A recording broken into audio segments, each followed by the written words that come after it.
बाजार की एक सड़क पर नौरीन रोज की तरह अपनी छोटी सी टोकरी लेकर मीठे पके हुए अमरूद बेच रही थीं। उनकी दो बेटियां थीं, दोनों ही हीरे की तरह पली बढ़ी थीं। बड़ी बेटी मरियम देश की सरहद पर फौज में अफसर थी। छोटी बेटी आयशा इसी शहर की डिस्ट्रिक्ट मजिस्ट्रेट यानी डीएम थी। नौरीन को अपनी बेटियों पर बहुत नाज था। जब भी कोई पूछता, अम्मा आपकी बेटियां क्या करती हैं, तो उनका सीना फख्र से चौड़ा हो जाता। वह हंसकर कहती, एक देश की हिफाजत करती है और दूसरी जिले की। लेकिन नौरीन आज भी कभी कभी बाजार में अमरूद बेचने बैठ जाती, मगर अपनी बेटियों को कभी नहीं बताती। सब कुछ ठीक चल रहा था। तभी एक इंस्पेक्टर जिसका नाम उमर अहमद था अपनी बाइक पर वहां आया। उसने बाइक सड़क किनारे रोकी और सीधे नौरीन की टोकरी के पास आकर खड़ा हो गया। उमर ने टोकरी में से एक अमरूद उठाया और बिना कुछ कहे मुंह में डाल लिया। नौरीन थोड़ी सकुचाई और बोली, साहब अमरूद बहुत मीठे हैं, अगर चाहें तो तौल दूं। उमर अहमद ने अकड़ते हुए कहा, हाँ हाँ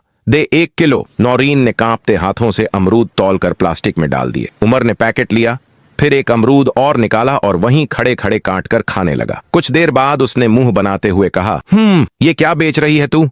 बिल्कुल बेस्वाद। नौरीन घबरा कर बोली, नहीं साहब बहुत मीठे हैं, आप चाहें तो दूसरा वाला देख लीजिए। उमर अहमद हंसते हुए बोला, चुप, तेरे अमरूद का एक दाना भी मीठा नहीं। तूने मुझे बेवकूफ बनाया है, और सुन, मैं 1 रुपया भी नहीं दूंगा, समझी? नौरीन ने हिम्मत करके हाथ जोड़ते हुए कहा, साहब मेहनत से लाए हैं, कुछ तो पैसे दे दीजिए बस। यह सुनते ही उमर का पारा चढ़ गया। उसने गुस्से में झुककर पूरी टोकरी उठाई और सड़क के दूसरी तरफ जोर से फेंक दी। टोकरी पलट गई और सारे अमरूद सड़क, गाड़ियों और नाली में बिखर गए। नौरीन हक्का बक्का रह गईं। उनकी आंखों में आंसू भर आए, होंठ कांपने लगे। उनकी मेहनत और इज्जत दोनों सड़क पर रौंद दी गईं। आसपास भीड़ इकट्ठी हो गई। लोग तमाशा देख रहे थे, कानाफूसी कर रहे थे, मगर किसी की हिम्मत नहीं हुई कि उस वर्दी वाले से कुछ कहे। नौजवान लड़का अली यह सब कुछ अपने मोबाइल फोन में रिकॉर्ड कर रहा था। उसका खून खौल रहा था। वह नौरीन अम्मा को बचपन से जानता था और उनका बहुत सम्मान करता था। उसने वीडियो रिकॉर्ड करना बंद किया और सोचने लगा कि इस वीडियो का क्या किया जाए। उसे पता था कि नौरीन अम्मा की एक बेटी फौज में है।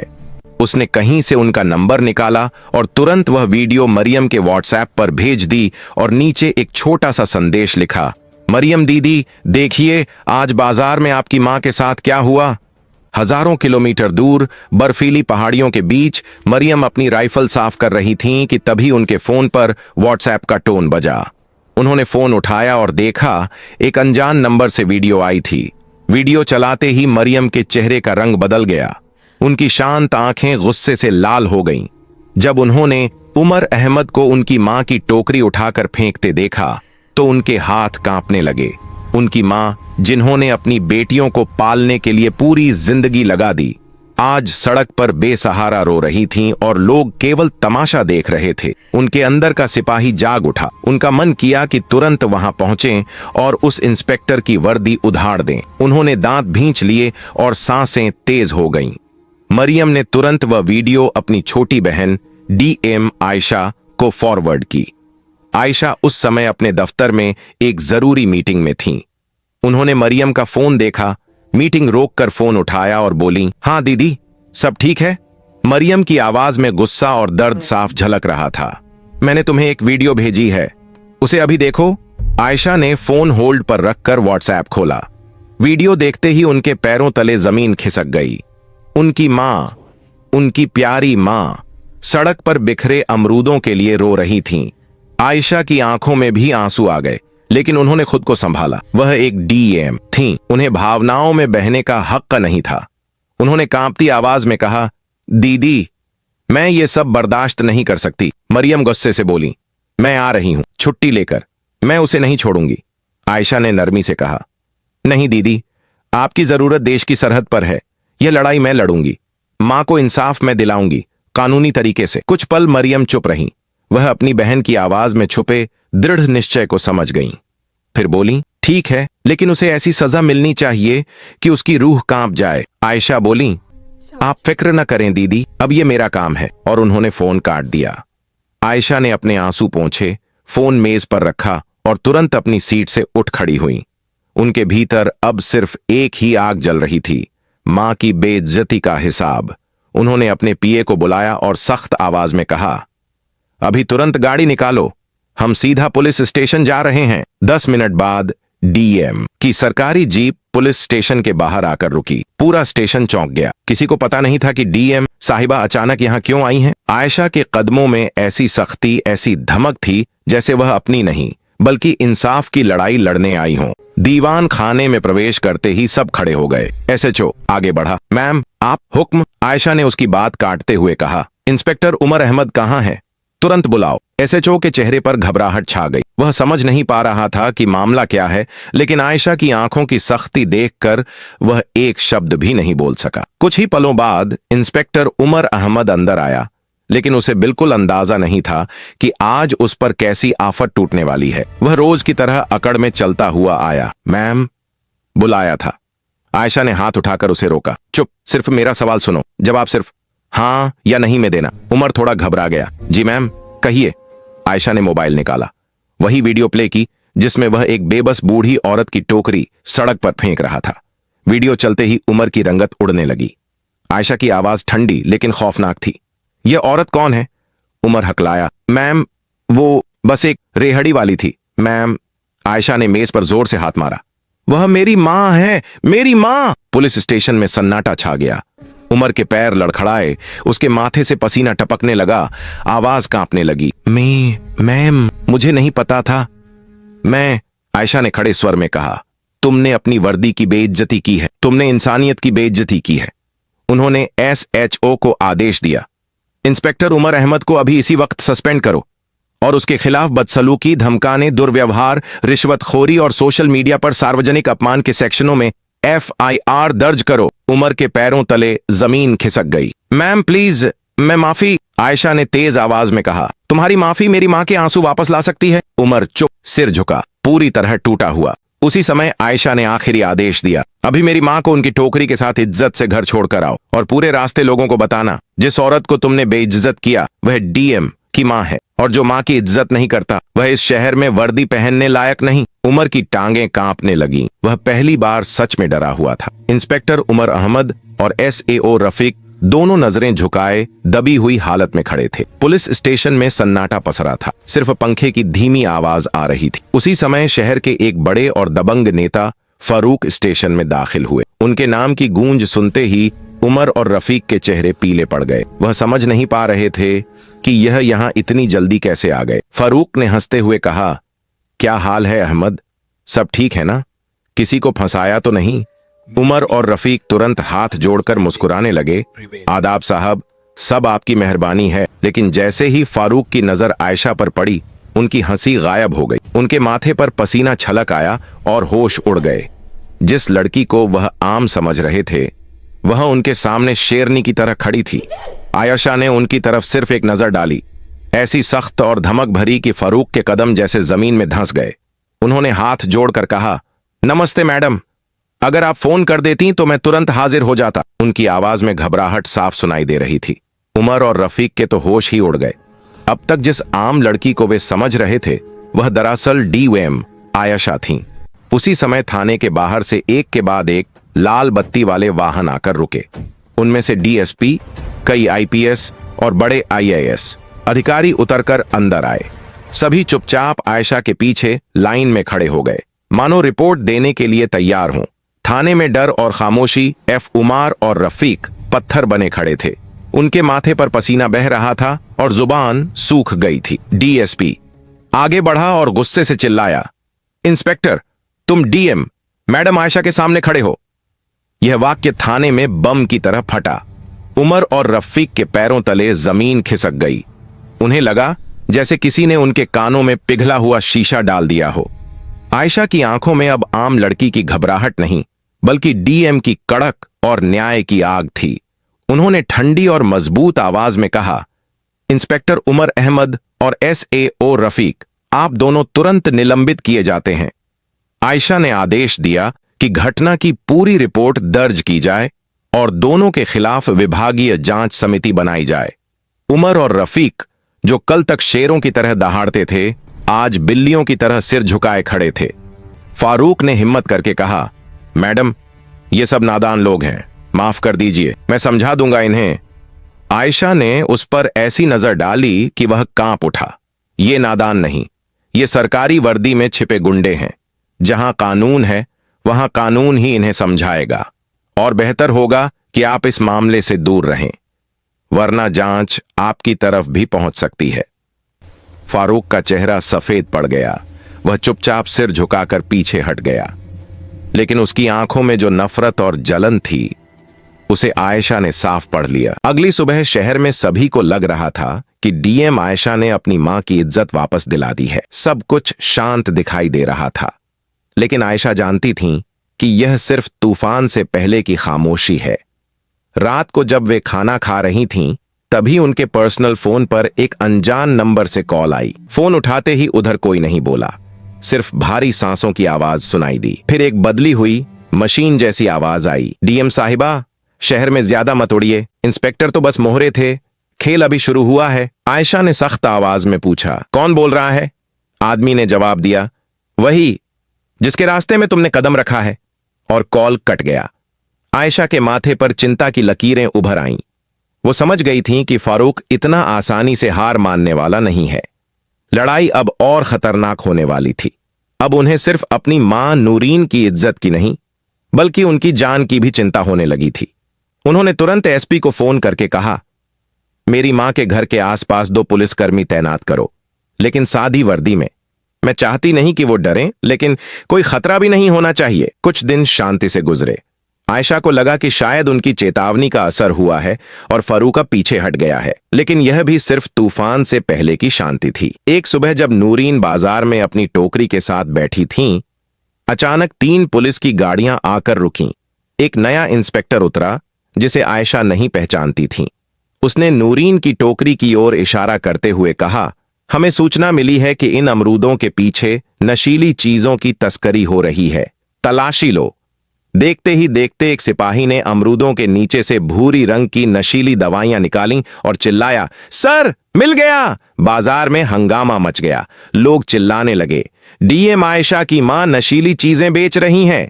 नूरीन अवाक रह गईं। उनकी आंखें भर आईं, होंठ कांप रहे थे।